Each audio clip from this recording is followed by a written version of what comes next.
पानी निष्कासन पर ड्रोन साहाय्य आरंभ है टोपोग्राफिकल सर्वे। बहु प्रतीक्षित दक्षिण भोगराईर पानी निष्कासन समस्या होगा दूर।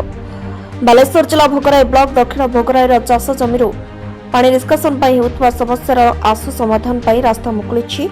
अर्थ मंजूर 5 वर्ष पर सरकार तत्परता प्रकाश कर कार्य को आगक ने प्रयास आरंभ कर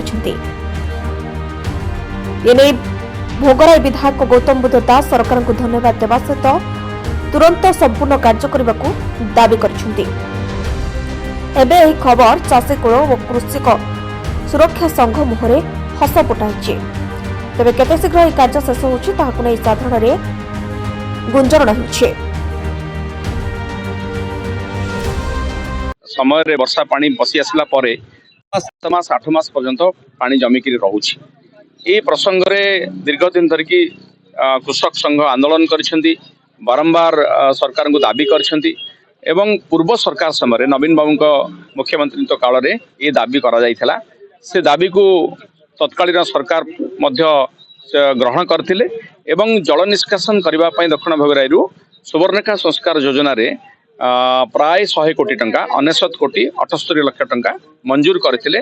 तार एडमिनिस्ट्रेटिव अप्रूवल मध्य पूर्व सरकार समय हेतिला, किंतु नूतन सरकार आसिला परे से प्रोजेक्ट को आगो को नवा पई विशेष तत्परता देखै नथिले। सेति पई मु विधानसभा रे बारंबार दाबी करथिले यार सर्वे आरंभ करंतु, जमीन अधिग्रहण करंतु,